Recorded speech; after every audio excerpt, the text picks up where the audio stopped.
Well, good morning, Springview. I trust you had a wonderful Thanksgiving week. We had a great time. We've been on vacation all week, and we've enjoyed time here with our family and seeing some friends. And it's been a good week for us. I hope and trust it's been a good week for you as well. We have missed you, missed seeing you, and we're looking forward to seeing you hopefully as soon as possible. Let me encourage you to continue to pray for one another and reach out to each other by phone, text, email, any way that you can to encourage one another through this time. We are going through, as you know, crazy and unprecedented times, and we are learning and need to continue to learn what it looks like for us to be a church, to be for one another what God has called us to be, how we can press into the things we've been looking at even in this message series, looking at going back to the basics and thinking over these last couple weeks about what our core commitments and our critical actions are. You know, what does it look like for us now to press into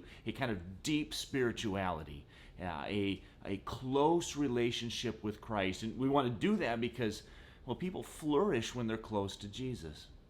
And then last week we looked at real friendship, because people flourish when they truly connect with others. And I appreciate Jeremy on Tuesday sharing with us how we need to we need to take the initiative, to take the first step to reach out to others and bring them into our lives and homes and hearts and families and church. So I'm excited about the opportunities of this time. I trust you are as well, and I hope that you will continue to press into those and look for ways and pray about ways that God may do that in your life and in our church.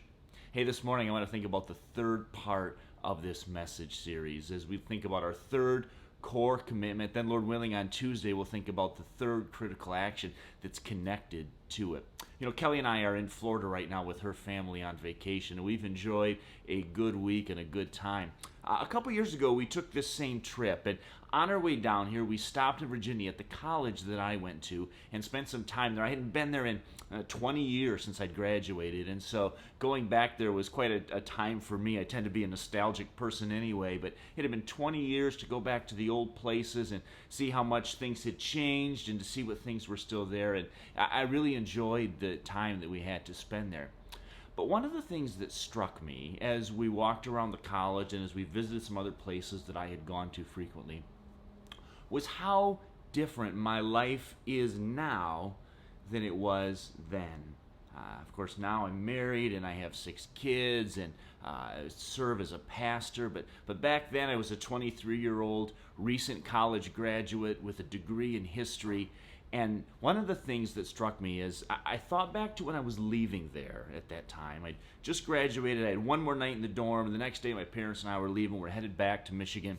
And I remember sitting there thinking, I don't know what comes next for me. I was 23 years old, been in school since I was 4, and for the vast majority of my life, the path ahead of me was really clear. I know what comes next. School next fall. And all of a sudden it was done, and I didn't know what comes next. And it was both remarkably freeing, my life is wide open in front of me, and remarkably disconcerting. I'm not sure what to do next. And I suppose if someone had asked me, hey Ben, what is your life about? I'd had a hard time answering that question. I would have known, I think I would have said, I want to live for God and I want to serve Him, but I don't know what that looks like. I don't know what my biggest priorities are. I don't really know what my life is all about. And I don't think I was that strange in that. I don't think it's that weird that people don't know the answer to the question. People have been wrestling with this issue for a really long time. What is our life really supposed to be all about? There's a remarkable exchange in Luke's Gospel, Luke chapter 12, where Jesus is speaking with someone. And as Jesus speaks to the crowd, this man comes to Jesus and he kind of pushes his way to the front and he hollers out at Jesus, "Teacher," he says, "tell my brother to share the inheritance with me." It's a pretty amazing story. And as he comes and he asks him this and demands that Jesus basically give him justice. My brother is supposed to share this inheritance. He hasn't. Jesus, make it happen. Jesus says, Luke 12:14, "Man, who made me a judge or arbiter over you. And Jesus said to them, take care, be on your guard against all kinds of covetousness, for a man's life does not consist in the abundance of his possessions. A man's life does not consist in the abundance of his possessions. Now, I could imagine that man saying, whoa, Jesus, that isn't even what I asked you. I didn't ask you to tell me what life consists of or what it's supposed to be all about. I just asked you to make sure I got justice from my brother, that I got what I deserve, the inheritance, the reward that was coming to me. But Jesus, as he always does, presses into the real heart issue. This man says, my problem is I'm not getting what I deserve. And Jesus is saying, your problem is you don't know what your life is all about. You think the thing you need the most is the wealth that this inheritance would bring you. That's not what your life needs. Now, Jesus might have talked about this in any number of areas, in any number of ways, any number of things people might think their life is all about. But hey, riches and wealth, that's an obvious one. It was in Jesus' day, and it is even now. You recall, even in Matthew chapter 6, as Jesus is teaching in the Sermon on the Mount, he says, nobody can serve two masters. You either love the one and hate the other, be devoted to one and despise the other. You can't serve God and money. What is a person's life really all about? Well, Jesus goes on. After he tells this to this man, he tells him a parable, saying, the land of a rich man produced plentifully. He thought to himself, what shall I do? I have nowhere to store my crops. What a problem. I've got too much. And he said, I'll do this. I'll tear down my barns. I'll build bigger ones. There I'll store all my grain and my goods. And I'll say to my soul, soul, you have ample goods laid up for many years. Relax, eat, drink, and be merry. But God said to him, fool, this night your soul is required of you, and the things you have prepared, whose will they be? So is the one who lays up treasure for himself and is not rich towards God. Jesus, speaking to this man and then to this crowd around him, says, hey, look, don't get confused about what life is really about. We tend to think, that life is about something different than it really is. Often it's money or the things we think money can bring us, right? It's about having the things we need, the physical resources, the food, clothes, shelter, those sorts of things. But we don't worry much about those. We want money to provide us with status or the clothes that will make us look better or the home in the right neighborhood that will enhance our status or the car that will impress people or the security that will take away our fears and anxieties. And whether it's money or any of those other things, we tend to think, hey, that's where real life is. If I only had that. And Jesus says something remarkable. That's not where life is. Right? In Matthew 6, he says you can't serve God and that. Only you can have one master. He says what you need to be is rich toward God. Rich toward God. See, as we think about being a healthy church family, as we think about the fact that nobody grows up into everything God made them to be on their own, we've thought about two core commitments that we must make if we're going to be that kind of healthy family. A commitment to a deep spirituality, a commitment to real friendship. But there's a third one that's absolutely essential to go with it, and that is this. We must be committed to sacrificial service. Sacrificial service. In other words, committed not to getting, but to giving. Sacrificial service. Look, if you feel like your heart in life has been more focused on getting, that's not abnormal. That's kind of the default. It starts when we're young. It's very natural, very normal to be focused on what we can get. That's just how we are in our sin. In fact, Martin Luther, the reformer, famously said that sin causes us to curve in onto ourselves.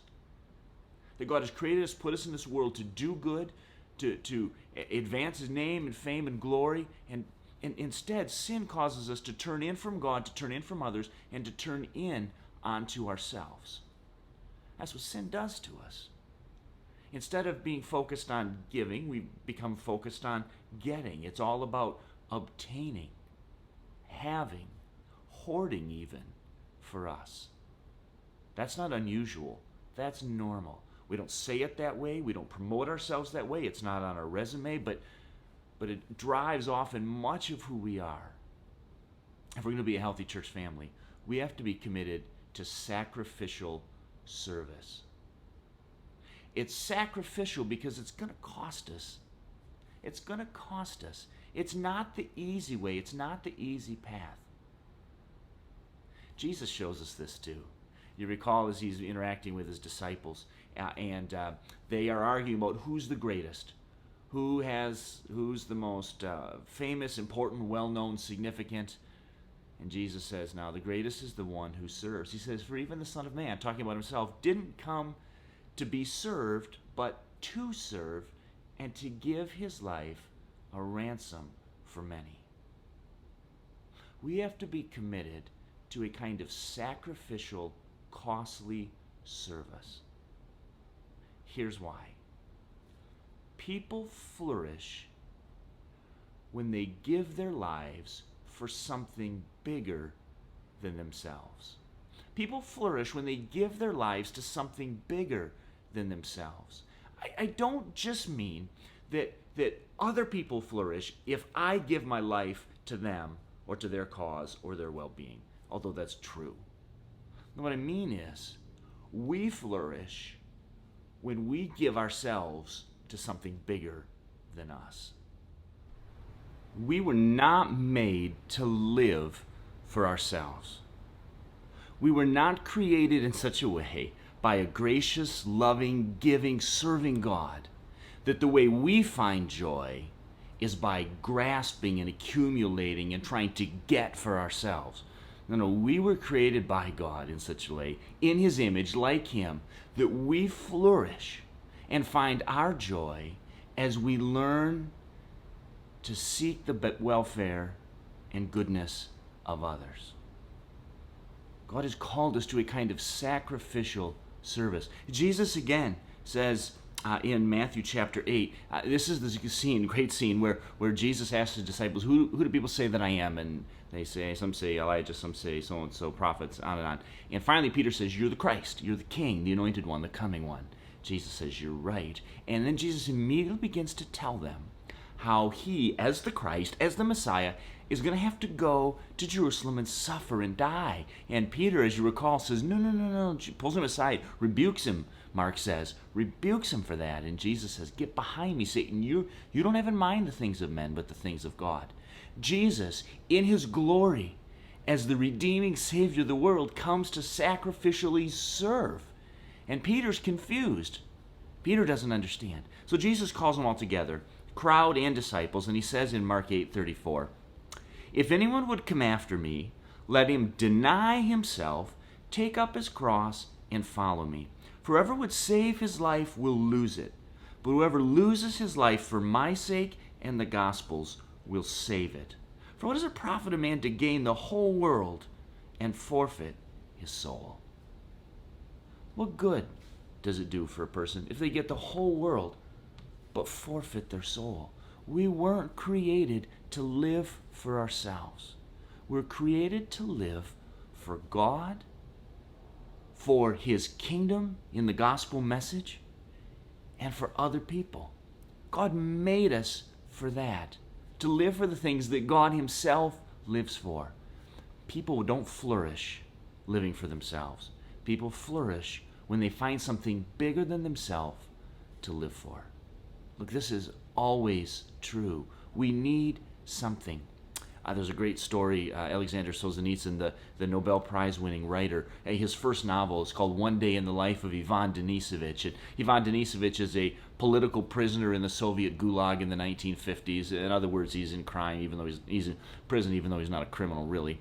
And his life there, his existence is difficult in this camp.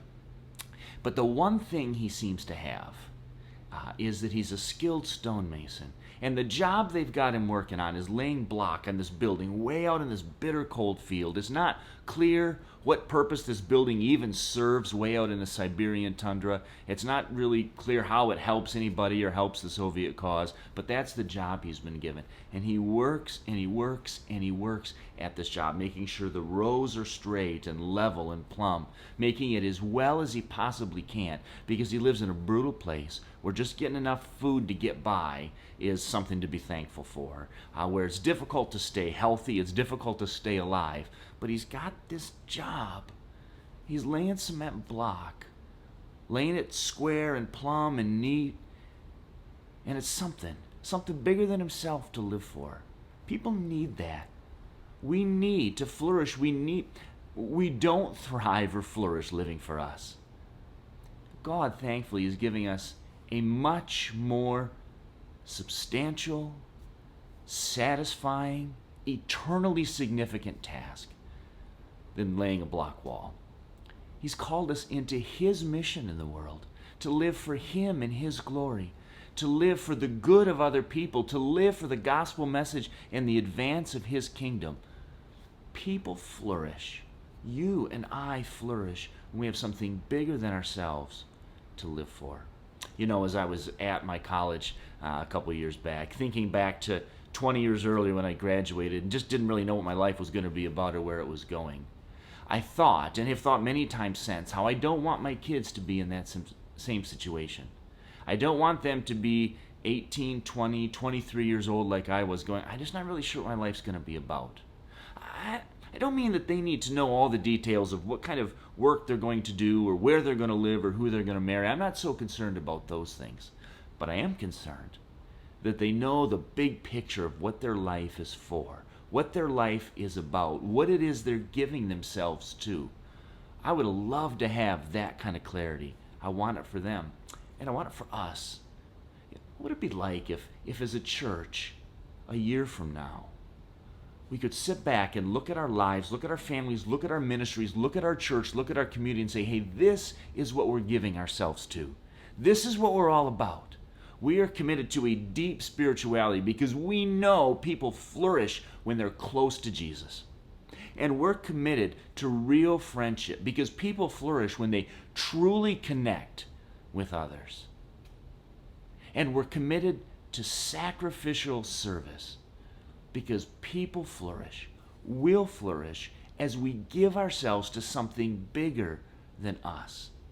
Hey, Springview, if we give ourselves to these three core commitments, wholeheartedly, joyfully, God will be honored. We will flourish as people and as a church. Our children will grow and they will see the kind of life God has called us to live.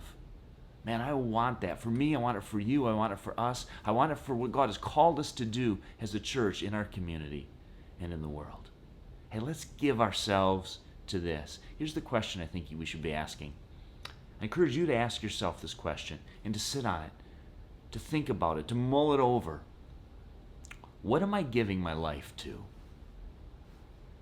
What am I giving my life to, really? What am I focused on? If someone did an audit of my time and my checkbook and my relationships, if they sat back and objectively looked at all those things, what would they say I'm giving my life to? And I know for me, all too often, it's Ben's giving his life for Ben.